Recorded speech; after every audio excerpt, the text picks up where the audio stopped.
Hello everyone. Today we will solve from question number 6 of exercise 11.2 class 9 NCERT math. हम latest edition की book को solve कर रहे हैं. इससे पहले हम एक्सरसाइज 11.1 और इस एक्सरसाइज के 1 से लेकर 5 तक सभी क्वेश्चन सॉल्व कर चुके हैं. उन सभी वीडियो का लिंक आपको नीचे डिस्कशन बॉक्स में मिल जाएगा.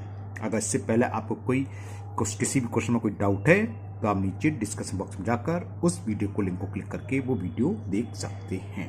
टॉपिक आपका है सरफेस एरिया एंड वॉल्यूम. अगर आपके पास पुरानी बुक है तो उसमें वो चैप्टर 13 है ना. चलिए करते हैं question number 6. Question 6 is find the radius of a sphere whose surface area is 154 square centimetre. हमें उस स्फीयर की रेडियस फाइंड करनी है जिसका सरफेस एरिया 154 दे रखा है. चलिए सीधा सीधा फॉर्मूला बेस पर करते हैं, कैसे होगा बताते हैं. तो यहां पर हमें सरफेस एरिया दे रखा है, हम लिख लेते हैं सरफेस एरिया ऑफ स्फीयर, और ये हमें गिवन है 154 सेंटीमीटर स्क्वायर.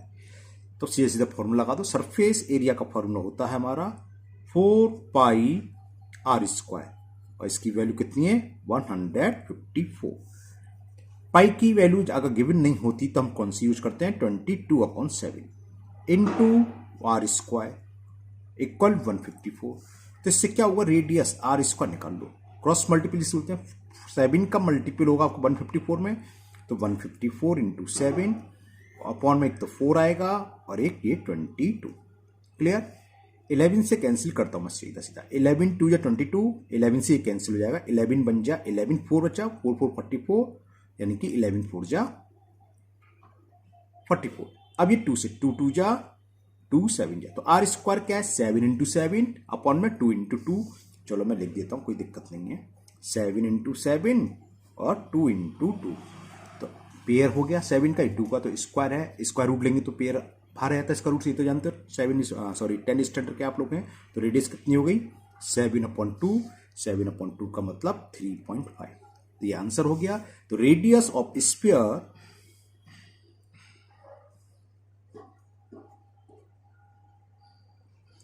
.5. हमें सरफेस एरिया सेंटीमीटर में दे रखा था, स्क्वायर सेंटीमीटर, तो रेडियस भी किसमें आएगी सेंटीमीटर में. तो 3.5 centimetre is the radius of given sphere. ये क्वेश्चन 6 कंप्लीट हुआ. Now next question number 7.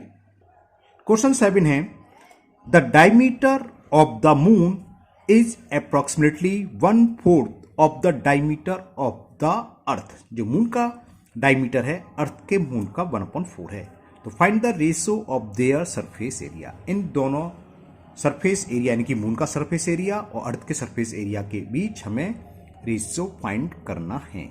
चलिए करते हैं. अच्छा सवाल है, कैसे होगा बताते हैं. तो यहां हमें रेडियस डायमीटर कुछ दे नहीं रखा है, तो सबसे पहले हम एज्यूम कर लेते हैं let the diameter of the अर्थ, हमने मान लिया 2r यूनिट. सो रेडियस क्या होगी, रेडियस की हाफ होती है. रेडियस क्यों निकालने का, सरफेस एरिया में रेडियस की जरूरत पड़ेगी. सो रेडियस ऑफ द अर्थ कितनी हो जाएगी r यूनिट. अब डायमीटर जो मून है उसका दे रखा है इसका 1/4. जितना भी अर्थ का है उसका 1/4 है, तो 1/4 इंटू 2r कर देंगे, है ना. तो लिखो, तो diameter of moon, diameter of the moon 1/4 into diameter of earth, वो है 2r. r से ये कैंसिल हो गया 2/2r, तो ये हो गया r/2 यूनिट. ये क्या है diameter.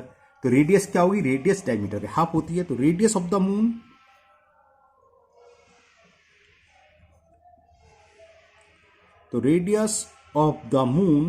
Will be 1/2 into diameter. तो कितना आ गई r और 2 इंटू 2 4, r/4 यूनिट. जब रेडियस मालूम पड़ गई हमें अर्थ की r है और इसकी r/4, अब तो सरफेस एरिया निकल ही आएगा सिंपल सा. चलिए करते हैं. तो हमें सरफेस एरिया ऑफ मून और अर्थ के बीच रेशो फाइंड करना है, यानी कि लिख लो surface area of the moon, इसको मान लिया मैंने एस अपॉन, क्योंकि बाद में लिखने पे एस ही लिख देंगे, उसको एस डैश मान लेते हैं, सरफेस एरिया ऑफ द अर्थ। यहां पर एक आप बात ध्यान रखेंगे वरना आपका आंसर रिवर्स आ जाएगा।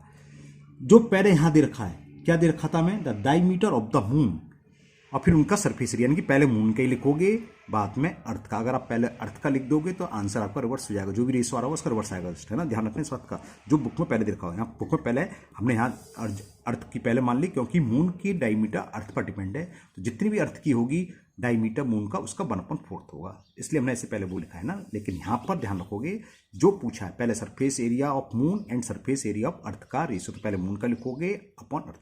तो सरफेस एरिया क्या होता है, मून और अर्थ मैथ में दोनों स्फीयर ही माने जाते हैं ना, तो 4 ओवल किसी पे जो भी है, लेकिन हमेशा स्फीयर की तरह करेगा। तो 4 पाई आर स्क्वायर, तो 4 पाई आर किसकी लगेगी रेडियस, मून, और मून की रेडियस आपके सामने रही r/4, तो ये आएगा r/4 का होल स्क्वायर अपॉन 4 पाई अर्थ। अर्थ की रेडियस कितनी है, ये रही, radius of the earth is r unit, तो ये 4 पाई r स्क्वायर। तो क्या हुआ, 4 पाई से 4 पाई कैंसिल हो गया, तो ये क्या आ गया, s upon S dash. S समझ गए, एक बार लिख दिया हमने, एस है surface area of the moon और एस डैश क्या है, सरफेस एरिया ऑफ द अर्थ। तो ये कितना हो गया, r स्क्वायर अपॉन 4 का स्क्वायर क्या, 16, अपॉन में ये है r स्क्वायर, तो r स्क्वायर से r स्क्वायर ये भी कैंसिल 1 बार, तो ये आ गया s upon S dash is 1/16, यानी कि s is to S dash आ गया 1:16। s क्या था, surface area of the moon is to surface area of the earth,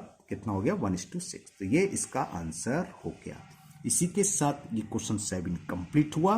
now question number 8।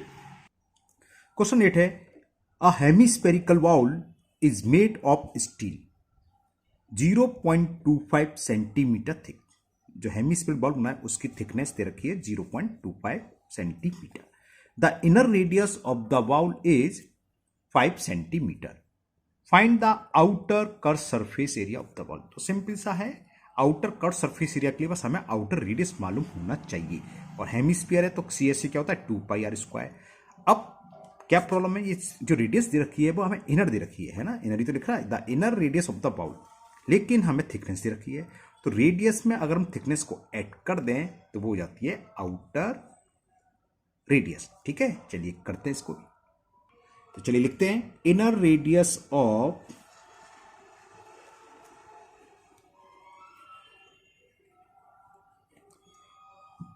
Hemispherical bowl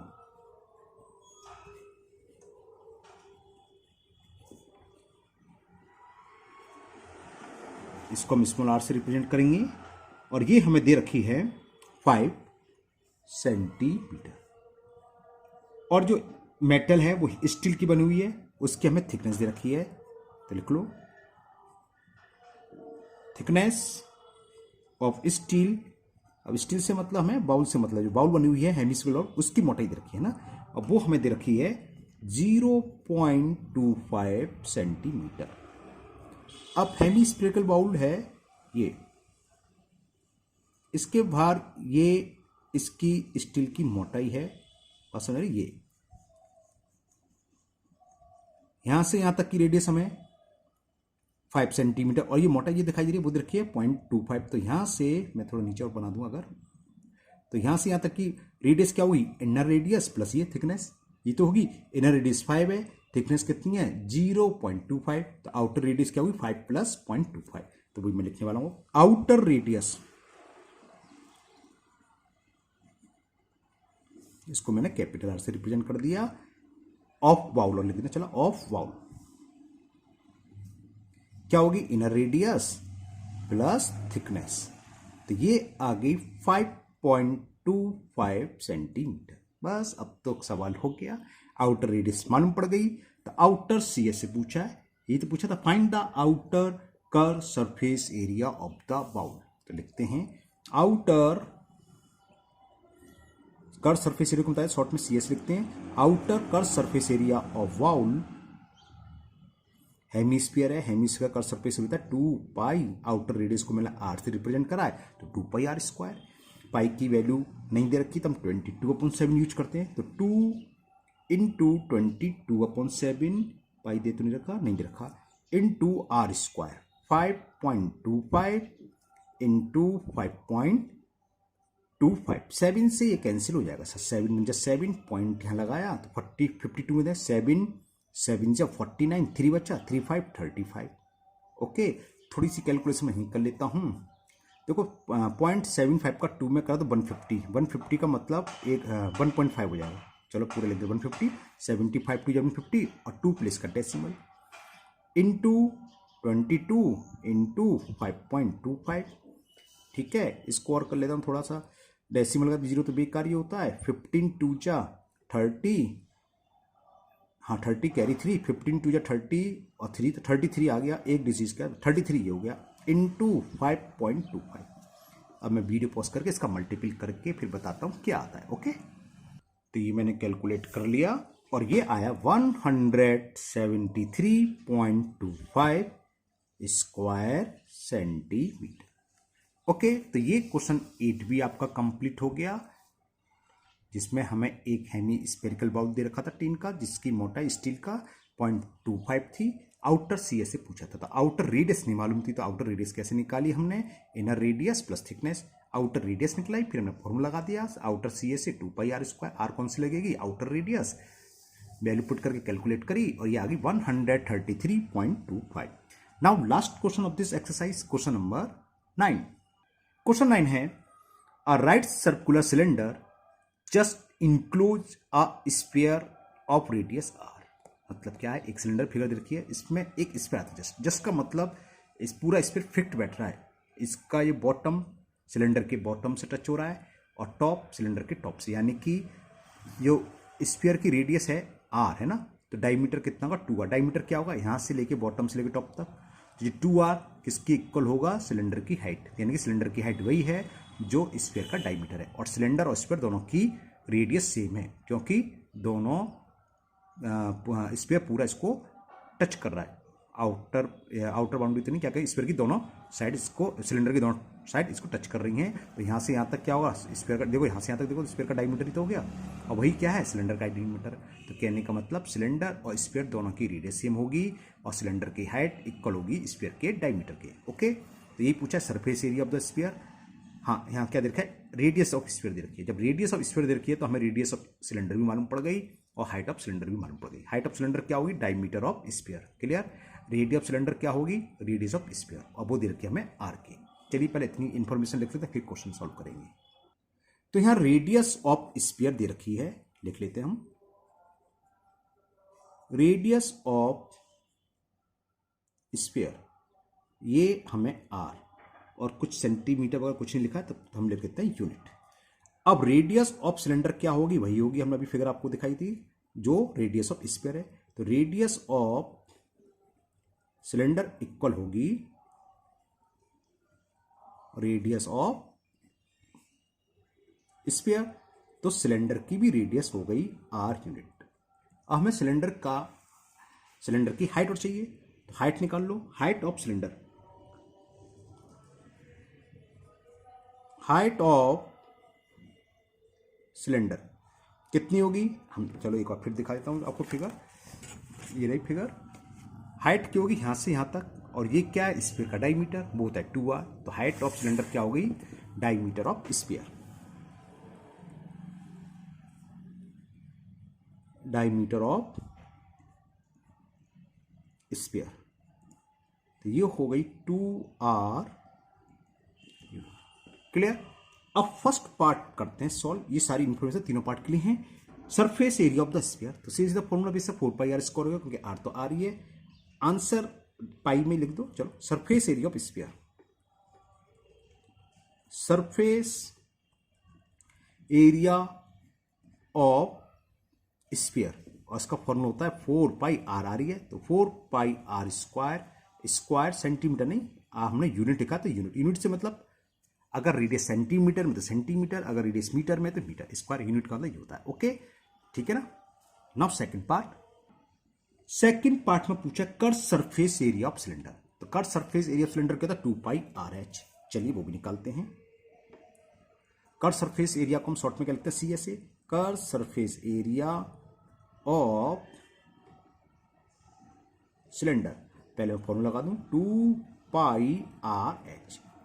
2πR है इसमें, इंटू एच। एच किसके बराबर, ये रहा H, cylinder of height H, 2R into 2R।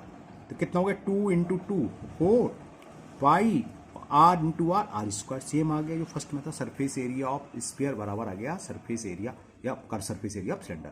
क्या लिखेंगे यहाँ, स्क्वायर यूनिट।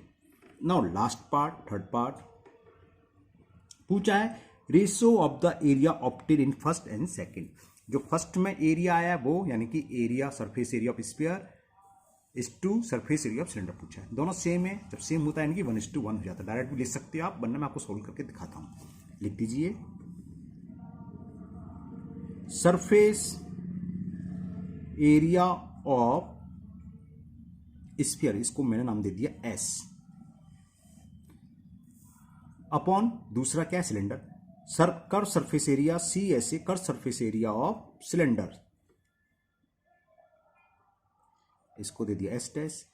ये था 4πR स्क्वायर और ये भी आया था 4πR स्क्वायर।